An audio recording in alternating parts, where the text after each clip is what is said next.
Hello everyone, in this video we are going to discuss about the scapular region.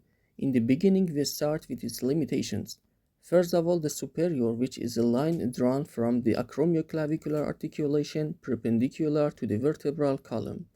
The next one is the inferior one, horizontal line going through the inferior angle of the scapula. The medial is along the medial border of the scapula, up and down to the cross with the superior and inferior limits, and the last one, the lateral limit from the lateral end of the acromion vertically down to the inferior limit of the region. Next, about the layers. First of all, we have the skin, which is thick and slightly movable. Hair follicles are located here, and when they become inflamed, furunculosis develops. Beneath the skin, we have the subcutaneous adipose tissue, which is dense and cellular because of the connective septae, and it is located deep to the skin and over the superficial fascia, and it consists of two neurovascular bundles. The first one is the arteria, vena, and nervus suprascapularis, and the second one is ramus profundus arteria et vena transversus cervicis and nervus dorsalis scapula. The third layer, we have superficial fascia, which can consist of several lamina of different density, and it consists of thin subcutaneous nerves, which are the branches of the axillary nerve and supraclavicular nerves. The fourth layer, we have a proper fascia of superficial muscles of this region, I mean musculus trapezius, musculus deltoideus, and musculus latissimus dorsi, which forms the capsules for them. In addition to that, we have the fascia supraspinata and fascia infraspinata, which are the proper fascia of the deep muscles of the scapula, taking their origin from its posterior surface. These fascia are dense and have an aponeurotic structure as a result of their attachment to the borders of the scapula and spine. Here are formed two osteofibrous compartments, the supraspinous and infraspinous. Now about the scapular muscles. First of all, about the subscapularis muscle, which originates from the subscapular fossa of costal surface of the scapula, and it inserts to the lesser tubercle of humerus. About its function, it is responsible for the adduction and medial rotation of arm, and it is innervated by the upper and lower subscapular nerve. And the arteria subscapularis is responsible for its blood supplying. The supraspinatus muscle, located beneath the insertion of trapezius, it originates from the supraspinous fossa of dorsal surface of scapula, and it inserts to the superior facet of the greater tubercle of humerus. Its function is an abduction of the arm, and it is innervated by the suprascapular nerve. Suprascapular artery and dorsal scapular artery are responsible for its blood supplying. The infraspinatus muscle originates from the infraspinous fossa of scapula, and it inserts to the middle facet of the greater tubercle of humerus.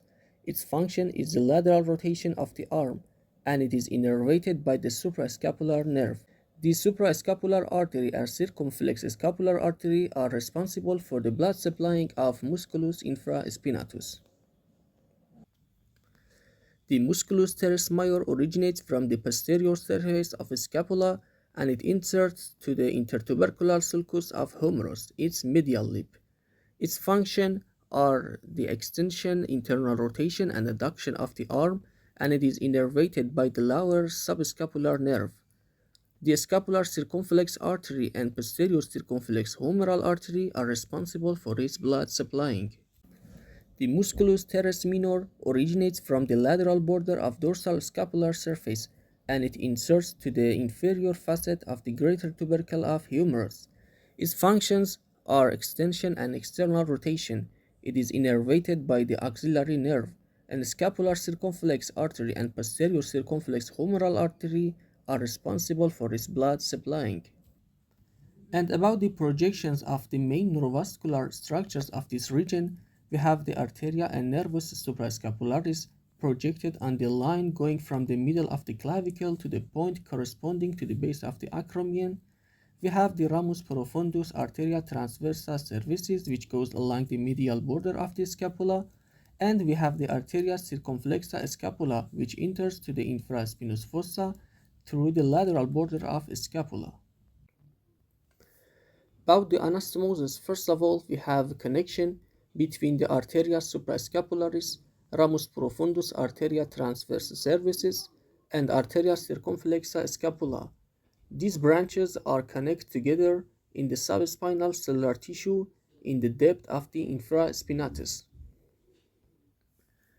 And the second one is the deltoacromial anastomosis between the acromial and deltoid branches of arteria thoracoacromialis, both circumflex humeral arteries, and the deltoid branch of profunda brachii artery. These branches anastomose mainly in the depth of the deltoid and connect the system of the axillary artery with the profunda brachii artery of the arm. And about the ways of spreading purulent processes in the scapular region, first it can be alongside the suprascapular fascicle with the cellular tissue of the lateral region of the neck.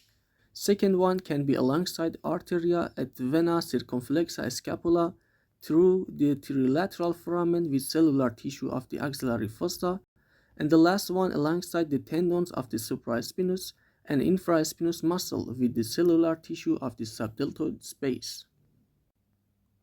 So that was all. Thanks for your